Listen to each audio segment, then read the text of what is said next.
UGC नियमावली बनकर तैयार। सीएम पुष्कर सिंह धामी को सौंपी जाएगी नियमावली। 9 नवंबर को लागू करने की तैयारी।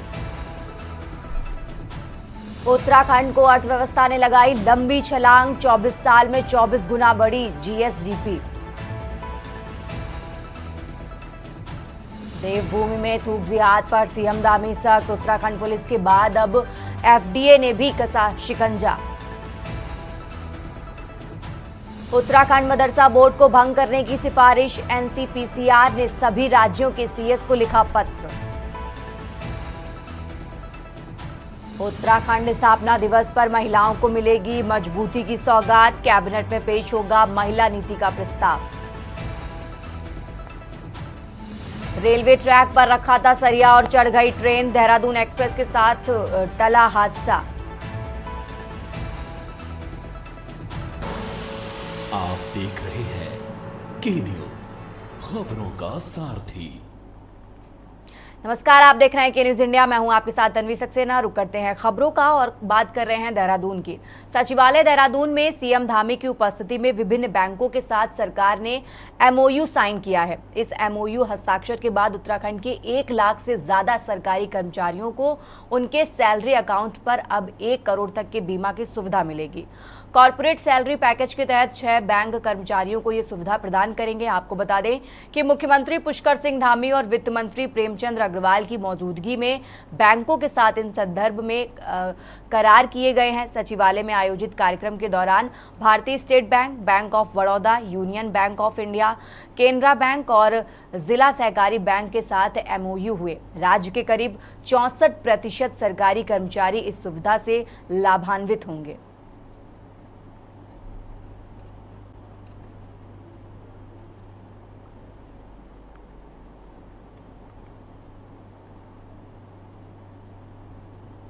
खबरों में आगे बढ़ते हैं। उत्तराखंड राज्य स्थापना दिवस के अवसर पर 9 नवंबर को उत्तराखंड राज्य महिला नीति प्रदेश की महिलाओं को समर्पित करने की तैयारी है। महिला नीति को महिलाओं के सशक्तिकरण, सुरक्षा, अधिकार, विकास एवं न्याय को ध्यान में रखते हुए तैयार किया जाएगा। वहीं इस संबंध में महिला सशक्तिकरण एवं बाल विकास मंत्री रेखा आर्या ने विधानसभा देहरादून स्थित सभा कक्ष में नीति के प्रारूप को अंतिम रूप देने के लिए संबंधित विभागों के अधिकारियों के साथ बैठक कर चर्चा की। इस दौरान मंत्री ने अधिकारियों को निर्देश दिए कि उत्तराखंड राज्य महिला नीति का निर्माण इस प्रकार से किया जाए कि प्रदेश की महिलाओं को आर्थिक व सामाजिक हर तरह से सर्वांगीण विकास सुनिश्चित हो सके।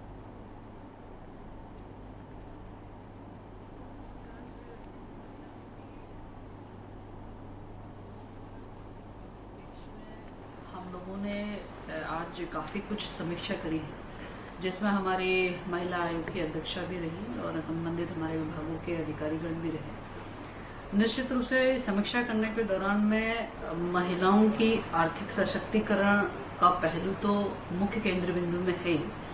इसके साथ ही ये भी कोशिश है कि एक बच्ची के गर्भ में जन्म से लेकर उसके शिक्षा से लेकर सभी चीज़ों को जो है हमने कोशिश करी है कि इस महिला नीति में हम उनकी उन परिस्थितियों के अंतर्गत हमें अपने नीतियों में क्या क्या चीजें व्यवस्था देनी चाहिए, वो इस महिला नीति में हम लोग लेकर आए हैं। खबरों में आगे बढ़ते हैं। श्रीनगर विधानसभा क्षेत्र के विकासखंड थैलीसरैण के अटल उत्कृष्ट राजकीय इंटर कॉलेज बूंगीधार के 2 दिवसीय स्वर्ण जयंती समारोह तथा पूर्व छात्र संघ सम्मेलन में मुख्य अतिथि के तौर पर प्रदेश के शिक्षा मंत्री डॉक्टर धन सिंह रावत ने शिरकत की। विशेषता अतिथि के तौर पर इस दौरान कांग्रेस कमेटी के पूर्व प्रदेश अध्यक्ष गणेश गोदियाल की भी मौजूदगी रही, जहां डॉक्टर धन सिंह रावत ने कहा कि उत्तराखंड शिक्षा के क्षेत्र में निरंतर तरक्की कर रहा है। उन्होंने इस मौके पर सरकारी योजनाओं की भी जानकारी दी। विकासखंड थैलीसरैण के बूंगीधार के स्वर्ण जयंती समारोह में विद्यालय से पास आउट हुए अनेक छात्रों द्वारा प्रतिभागी किया गया। कार्यक्रम की अध्यक्षता विद्यालय के पूर्व छात्र रहे देवी प्रसाद ढूंढियाल ने की। साल 1974 में विद्यालय में कक्षा 6 में पंजीकृत 44 छात्रों सहित विद्यालय के शिक्षकों व पूर्व छात्रों को को सम्मानित किया गया। कार्यक्रम में लोक गायिका हेमा नेगी करासी ने गीतों की शानदार प्रस्तुतियां की, तो वहीं हास्य कलाकार संदीप छिलबट ने लोगों को खूब हंसाया। इस दौरान कैबिनेट मंत्री डॉक्टर धन सिंह रावत ने पेशावर कांड के महानायक वीर चंद्र सिंह गढ़वाली की मूर्ति पर माल्यार्पण करने के बाद कई विकास कार्यों का शिलान्यास भी किया। आयोजित कार्यक्रम में विभिन्न स्कूलों के छात्रों द्वारा लोकगीत तथा लोक नृत्यों की शानदार प्रस्तुतियां भी की गईं। मुझे आके बहुत अच्छा लगा और अध्यक्ष जी का बहुत बहुत धन्यवाद जो मुझे उन्होंने यहाँ निमंत्रित किया अपने पिताजी के जो यहाँ पे कार्य किए गए, तो मुझे यहाँ पे उनकी जगह पे बुलाया गया, सम्मानित किया गया। मुझे ये तो मेरे जीवन की सबसे बड़ी पूंजी है मेरे पिताजी की, जो कि मुझे इतना बड़ा सम्मान दिया है अपने सपनों ने, यहाँ पर मुझे बुलाया गया, तो मैं समझता हूँ कि सबसे बड़ा सम्मान है मेरे यहाँ पे। मैं तो कहना चाह रहा हूँ कि जिस प्रकार से इन्होंने आयोजन किया गया है अध्यक्ष जी द्वारा यहाँ पे, तो ऐसा आयोजन तो हर क्षेत्र में होना चाहिए और बहुत अच्छा आयोजन किया गया है। पहले तो मैं आपको धन्यवाद देता हूँ कि इस सूबे के इतने दुर्गम स्थल पे आप लोग आए। निश्चित रूप से आप एक सच्ची पत्रकारिता कर रहे हैं। आज ये विद्यालय की स्वर्ण जयंती हम लोग मना रहे हैं। 50 साल की एक गौरव गाथा का यहाँ पे व्याख्यान किया जा रहा है। इन 50 सालों में जो विद्यालय की उपलब्धियां रही है वो आपके सम्मुख रही है, आपके सम्मुख होगी। और क्योंकि मैं भी इस विद्यालय का पूर्व छात्र रहा 1998-99 में, उस समय पूरे चौथान क्षेत्र में यही एकमात्र राजकीय विद्यालय था और बहुत दूर से हम लोग मासों से यहाँ पे आते थे, तो हम लोगों ने यहाँ पे अध्यापन किया और हमें खुशी है कि आज हम इस विद्यालय की स्वर्ण जयंती सेलिब्रेट कर रहे हैं। सर मैं तो देखना चाहना सभी तो मैं सारे प्रणाम कर दो और बहुत बहुत धन्यवाद विशेषकर हमारा जो कैबिनेट मिनिस्टर छन बड़ा भैया धन सिंह रावत जी की उनमें कार्यक्रम का वास्ता मेरो कार्यक्रम लगाए पूरा टीम का तगड़ा और पूरी चौथान पट्टी की थैलीसैंड ब्लॉक से लेकर बुंगी धार तक जब कभी लोग ये कार्यक्रम में आशा सबको मैं बहुत बहुत आभार व्यक्त कर दूँ कि आप लोगों ने यह कार्यक्रम का वास्ता न्यू थी। बाकी स्कूल में आज स्वर्ण जयंती समारोह छो ख्याल में, तो स्वर्ण जयंती समारोह का अवसर पर एक अलग ही उमंग और उत्साह यहाँ का बच्चों में देगी कि देखो जो जनप्रतिनिधि हैं वो लोग आते हैं, उनकी अपनी अलग छवि होती है, एक लोक कलाकार की अलग छवि होती है, तो लोक हमारा एक ऐसा होता है जो अपनी तरफ हर किसी को आकर्षित करता है।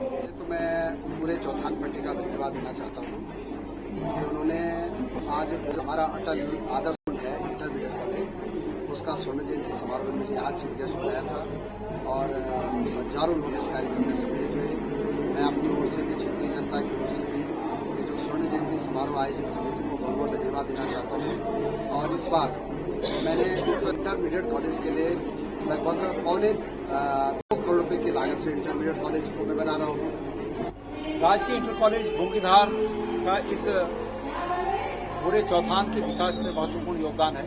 आज से 50 वर्ष पूर्व स्वर्गीय शिवानंद नौटियाल जी जब यहाँ से जनप्रतिनिधि हुआ करते थे और उत्तर प्रदेश में उच्च शिक्षा मंत्री थे, उस समय उन्होंने बड़ी ऊंची लंबी सोच के आधार पर यहाँ पर इस इंटर कॉलेज की स्थापना की और 19 अक्टूबर 1974 को ये विद्यालय राजकीय बना और अक्टूबर 2024 को 50 साल पूरे हो रहे हैं।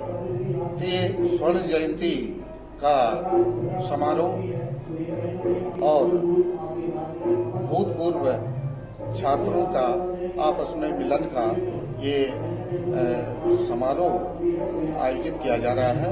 ये आयोजन कल से प्रारंभ हो गया था। धन्यवाद। पहले तो भवन भाई आपका, आप इतनी दूर से हमारे कार्यक्रम को एक मंच देने के लिए पहुंचे, तो उसके लिए मैं पूरी समिति की और पूर्व छात्रों की ओर से आपका धन्यवाद करता हूं। साथ ही हमारे इस विद्यालय को राजकीय इंटर कॉलेज बुंगीधार को 15 अक्टूबर को राजकीयकरण होने के 50 साल पूरे हुए। इसके उपलक्ष्य में हमारे पूर्व छात्रों ने और हमारे पूर्व गुरुजी आदरणीय अध्यक्ष देवी प्रसाद मंडल जी के मन में एक विचार आया था कि इसको एक भव्य रूप में बनाया जाए। राजधानी देहरादून स्थित संभागीय परिवहन कार्यालय में गढ़वाल आयुक्त विनय शंकर पांडे की अध्यक्षता में आरटीए की बैठक आयोजित की गई, जहां इस दौरान संभागीय परिवहन अधिकारी सुनील शर्मा, जिलाधिकारी सबिन बंसल, एसएसपी अजय सिंह के साथ ही कई अन्य वरिष्ठ अधिकारी मौजूद रहे। बैठक में कई महत्वपूर्ण निर्णय लिए गए की जगह सीएनजी या बीएस पेट्रोल मैजिक वाहन लेने पर 50% सब्सिडी दिए जाने का फैसला भी लिया गया। इसके साथ ही वाहनों से होने वाले प्रदूषण को कम करने के लिए डीजल से चलने वाले विक्रमों को बाहर करने का भी फैसला लिया गया। विक्रमों की जगह मैजिक वाहन खरीदने के लिए विक्रम संचालकों को प्रोत्साहित भी किया गया। वो उसमें गेम डाल देते और यूनाइटेड के पास जाओ वो लास्ट बैठक दिसंबर में पिछले वर्ष हुई थी और बीच में लोकसभा के चुनाव और आचार संहिता और अन्य कारणों से ये बैठक नहीं हो पाई थी।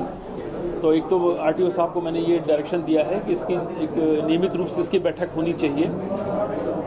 आज की बैठक में कुल मिलाकर 6-7 महत्वपूर्ण एजेंडे थे और एक सबसे इम्पोर्टेंट जो एजेंडा था और जिसकी आवश्यकता इस पूरे शहर को भी है कि पर्यावरण की शुद्धता, उसमें हमारे जो विक्रम हैं उनके लिए गवर्नमेंट ने एक पॉलिसी लाई थी कि उसको वो सीएनजी में कन्वर्ट करें और उसमें जो भी खर्च आएगा उसका 50% सब्सिडी गवर्नमेंट दे रही है। तो उसके लिए सहमति बन गई है और इन लोगों ने आश्वस्त किया है जो भी ऑपरेटर्स हैं कि इसको हम यथाशीघ्र चेंज कर लेंगे।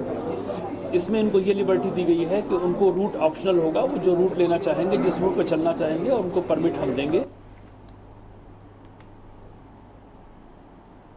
और अब खबर देहरादून से है, जहां प्रदेश कांग्रेस के वरिष्ठ उपाध्यक्ष सूर्यकांत धस्माना के नेतृत्व में कांग्रेस के एक प्रतिनिधि मंडल ने मुख्य सचिव राधा रतूड़ी से सचिवालय से मुलाकात कर उन्हें ज्ञापन सौंपा है। इसके जरिए उन्होंने अशासकीय कॉलेजों में कर्मचारियों की कमी का मुद्दा उठाया है।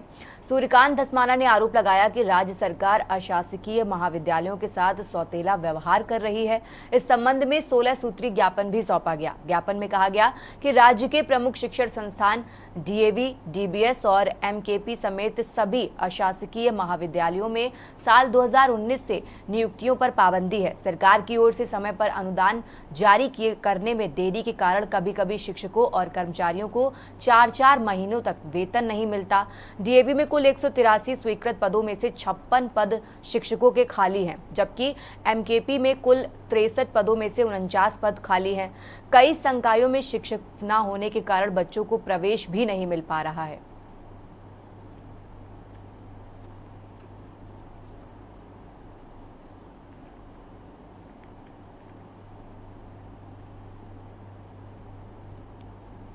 खबरों में आगे बढ़ते हैं। नैनीताल के हेरिमिटेज सभागार में बच्चों को नशे से होने वाले दुष्प्रभाव को लेकर parents and children welfare association द्वारा सेमिनार का आयोजन किया गया। सेमिनार का मुख्य उद्देश्य बच्चों में बढ़ते नशे की लत को रोकने और जागरूक करने के उद्देश्य से डॉक्टरों और विशेषज्ञों ने नशे से बौद्धिक क्षमता के साथ ही स्वास्थ्य पर पड़ने वाले असर से अवगत कराया।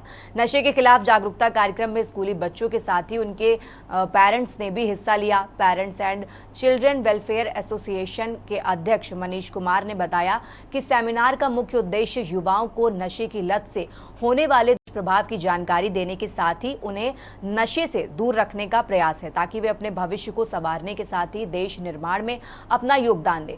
वहीं सेमिनार में प्रतिभाग करने पहुंचे छात्र छात्राओं का कहना है कि इस तरह के आयोजनों से खासकर युवाओं को काफी फायदा पहुंचेगा।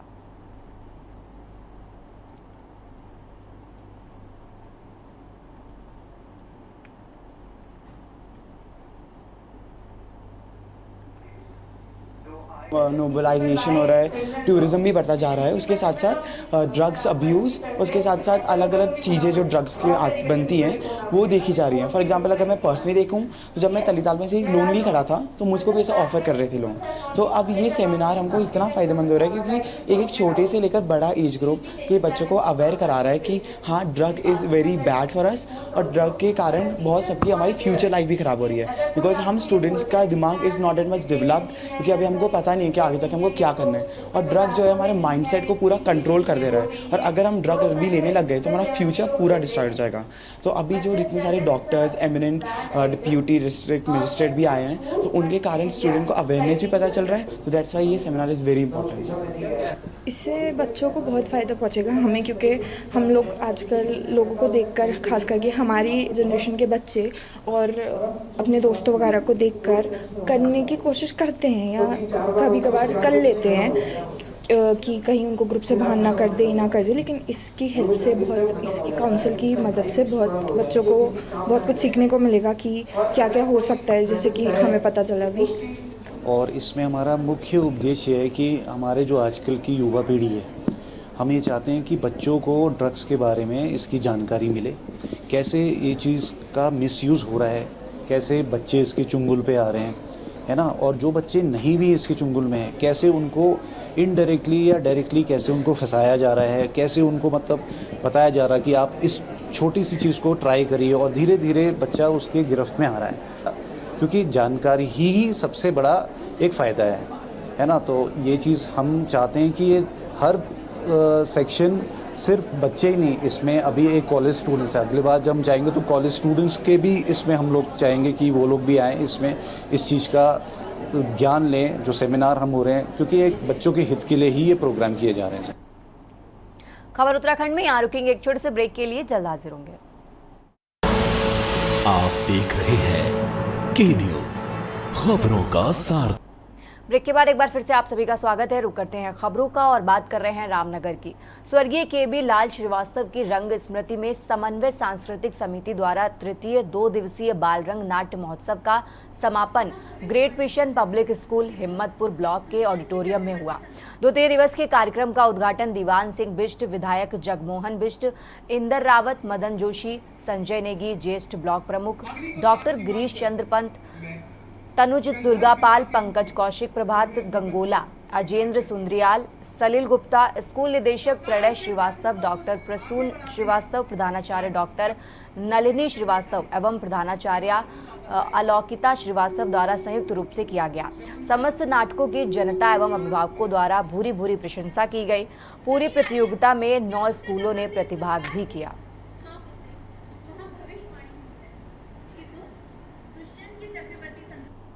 वो फिल्मों के निर्माण के रूप में हमने इसको थोड़ा सा इसी क्रम में आगे बढ़ाया है, जिसमें हमने अपने ही स्कूल के बच्चों द्वारा अभिनीत एक शॉर्ट मूवी बनाई है, डिजिटल फ्रॉड। और ये जो मूवी डिजिटल फ्रॉड है, इसका जो कॉन्सेप्ट आया वो कॉन्सेप्ट आया कि अभी आप देख रहे हैं समाज में जैसे कि कंटिन्यूस साइबर क्राइम हो रहा है। साइबर क्राइम में लोग जो हैं, भोले भाले लोग जो हैं, वो ठगी का शिकार हो जाते हैं। तो इसमें लोगों को आज देखिए, आज लगभग देश के बहुत सारे लोग जो हैं देश के डिजिटली पैसे के ट्रांसफर पे हैं, ऑनलाइन पैसे का ट्रांसफर पर हैं, बट उनकी जागरूकता बहुत कम है कि वो किस तरह से ठगे जा सकते हैं। इस विषय में उनकी जागरूकता कम है। उत्तराखंडी खबरों में आगे बढ़ते हैं। रुड़की से देहात क्षेत्र तक चल रहे फर्जी अस्पतालों के खिलाफ स्वास्थ्य विभाग ने मोर्चा खोल दिया है। विभाग की टीम लगातार क्षेत्र में छापामार कार्रवाई अभियान चला रही है। सीएमओ हरिद्वार आरके सिंह ने सभी अस्पताल संचालकों को सख्त हिदायत देते हुए मानकों के अनुरूप अस्पताल संचालित करने के निर्देश दिए हैं। वहीं रुड़की क्षेत्र में एसीएमओ अनिल वर्मा के नेतृत्व में पहुंची टीम ने छापेमारी अभियान में अनियमितता मिलने पर भारत हॉस्पिटल ट्रॉमा सेंटर पर 50,000 रुपए जुर्माना, अभिलाषा नर्सिंग होम में पैथोलॉजी लैब पर जुर्माना व उसका ग्राम में एक क्लिनिक को बंद कराकर 50,000 का जुर्माना लगाया है। मुख्य चिकित्सा अधिकारी आरके सिंह ने बताया कि क्षेत्र में चल रहे अवैध तरीके से अस्पतालों के खिलाफ लगातार अभियान चलाया जा रहा है। सभी अस्पतालों पर टीम द्वारा निरीक्षण किया जा रहा है। अगर कोई भी अस्पताल गलत तरीके से चला पाया गया तो उसके खिलाफ सख्त कार्रवाई की जाएगी। कि इसकी मुहिम लगातार चल रही है। मैं मात्र की बात करूं, 2 महीने के अंदर अंदर हम लोगों ने 4 से 5 लाख की पेनल्टी वसूल ली। और मेरी टीम जब भी अपना ऑफिशियल काम के अलावा जब भी उसे मौका मिलता है फील्ड में रहती है। आज भी आप आए हैं तो हमारी टीम रुड़की और नॉर्थन क्षेत्र में गई हुई है, तो लगातार कार्रवाई की जा रही है और वो इंस्पेक्शन भी करते रहते हैं। मीडिया के माध्यम को मैं धन्यवाद भी दूंगा मीडिया का, और प्रकट करूंगा कि आपके माध्यम से जैसे सूचना मिलती है तत्काल हमारी टीम को कभी न कभी उसमें जितनी जल्दी हो सके तत्परता से कार्रवाई करती है। कितना पिछले समय में अगर बात की जाए कितने सालों में कार्रवाई लगभग? अगर मैं सिर्फ 2 महीने की बात करूं तो लगभग 18 से 22 साल में कार्रवाई हो चुकी है। और 2 महीने के अंदर अंदर सर जिन लोगों को नहीं जमा करेंगे तो उनका हॉस्पिटल का लाइसेंस हम निरस्त कर सकते हैं। और उन्होंने अगर टाइम ले रहते हैं कि हम 1 महीने में जमा कर दे तो हम लोग उसको मान लेते हैं। और अब बात कर रहे हैं रुड़की की। रुड़की में नकली और प्रतिबंधित दवाइयों की बिक्री की शिकायतों के बाद ड्रग्स इंस्पेक्टर अनीता भारती के नेतृत्व में छापेमारी का सिलसिला जारी है। छापेमारी के दौरान कुछ दवाइयों के सैंपल लिए गए जिन्हें जांच के लिए भेजा गया है। दरअसल बीते दिन साफ सफाई और अन्य अनियमितताओं के कारण कुछ मेडिकल स्टोर पर ताला लगाया गया था। ड्रग्स इंस्पेक्टर अनीता भारती ने बताया कि रामपुर चुंगी स्थित मेडिकल स्टोर का निरीक्षण किया गया, जहां कुछ दवाइयों के सैंपल लेकर उन्हें जांच के लिए भेजा गया है। उन्होंने ये भी बताया कि बीते दिन रुड़की के कई मेडिकल स्टोरों पर औचक छापेमारी की गई। उस दौरान रामपुर चुंगी पर स्थित मेडिकल स्टोर के स्वामी की अनुपस्थिति के चलते स्टोर पर तालाबंदी की गई। मेडिकल स्वामी की मौजूदगी में स्टोर का ताला खोला गया और दवाइयों की बारीकी से जांच भी की गई।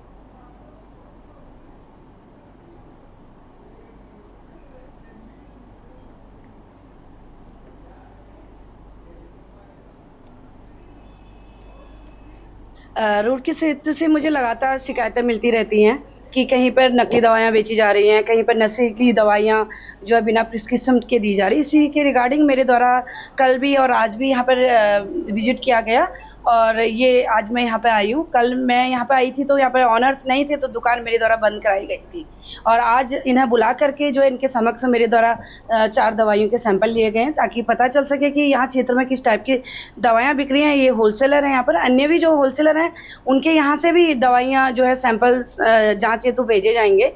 और जो कुछ मेडिकल स्टोर ऐसे हैं जहाँ पर कि बच्चों द्वारा जो है दुकान का संचालन किया जा रहा है, तो ऐसे में एक बार उन्हें सचेत किया जाता है कि वो लोग अपनी इस गलती को सुधारें और अगर वो अपनी गलती को नहीं सुधारते हैं तो उनका लाइसेंस जो है निरस्त करने की संस्तुति की। खबरों में आगे बढ़ते हैं। हल्द्वानी खाद्य सुरक्षा एवं औषधि प्रशासन उत्तराखंड के डिप्टी कमिश्नर अनुज थपलियाल ने बताया कि हाल ही में विभाग द्वारा मसालों के संदर्भ में एक विशेष अभियान चलाया जा रहा है। इस अभियान के दौरान मिली रिपोर्टों के आधार पर अब विभाग असुरक्षित और गलत ब्रांडिंग करने वाले मसालों के खिलाफ सख्त कार्रवाई करने जा रहा है। थपलियाल ने कहा कि कई मसाले और उत्पाद ऐसे हैं जिनमें भारी धातुओं और कीटनाशकों की मात्रा असुरक्षित स्तर पर पाई गई।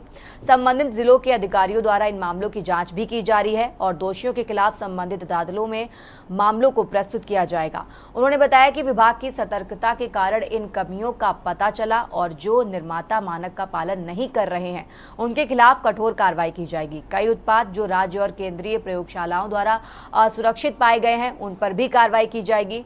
इन मामलों को सिविल कोर्ट में दायर किया जाएगा जबकि आपराधिक मामलों के सीजीएम कोर्ट में भी प्रस्तुत किया गया। थपलियाल ने कहा कि जो निर्माता दोषी पाए जाएंगे उनके लाइसेंस को निलंबित करने की कार्रवाई भी की जाएगी। ये कदम खाद्य सुरक्षा को सुनिश्चित करने और उपभोक्ताओं के स्वास्थ्य की सुरक्षा के लिए उठाया जा रहा है।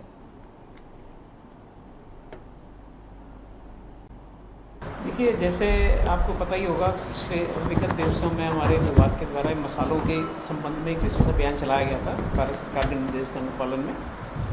तो इसमें जो भी हमारी फाइंडिंग्स रही हैं, जो भी रिपोर्ट्स आई हैं, उसके बेसिस पे जितने लोग हैं इनके खिलाफ अब कार्रवाई विभाग प्रारंभ करने जा रहा है। जैसे आप विदित हैं कि कुछ मसाले ऐसे हैं या जो कुछ मैन्युफैक्चरर के प्रोडक्ट ऐसे हैं जिनमें अनसेफ और मिसब्रांडेड दोनों चीज़ें आई हैं, जिसमें हैवी मेटल्स और पेस्टिसाइड रेजिडुअल इसमें प्रेजेंस आई है। तो इनके विरुद्ध अब संबंधित जनपद के हमारे अभिज अधिकारी हैं, ये सब लोग इन पे अब कार्रवाई कर रहे हैं जो संबंधित कोर्ट में किया जाएगा आगे की कार्रवाई के लिए। खबरों में आगे बढ़ते हैं। गदरपुर के गुलरभोज पुलिस चौकी क्षेत्र में जंगल से गुजर रहे 2 युवकों को फॉरेस्ट गार्ड ने बिना कारण पीट दिया। वहीं बीडीसी सदस्य भाजपा नेता गुरमेल सिंह ने कहा कि कटपुलिया गांव में 2 बच्चों अपने घर की ओर जा रहे थे, तभी फॉरेस्ट गार्ड ने बिना कारण उनके साथ मारपीट की और लाठी डंडों से उनकी पिटाई कर दी, जिसकी तैयारी लेकर वो पुलिस चौकी आए और लेकिन पुलिस चौकी पंचायत घर बनी हुई है और समझौते का प्रयास करवा रही है। लेकिन हम लोग न्याय की मांग करते हुए आज यहाँ पहुंचे हैं और यहाँ पर हमें तहरीर की रिसीविंग तक नहीं मिली है। इस मौके पर राजेश नाम के स्थानीय ने बताया कि अल्पसंख्यक सिख समुदाय की युवाओं के साथ मारपीट की गई, जो कि पूरी तरह गलत है। बच्चे सिर्फ साइकिल से अपने घर जा रहे थे, उनके पास कोई भी सामान नहीं था, लेकिन फॉरेस्ट गार्ड ने मारपीट की, जिसकी गणना के विरोध में हम लोग विरोध प्रदर्शन कर रहे हैं।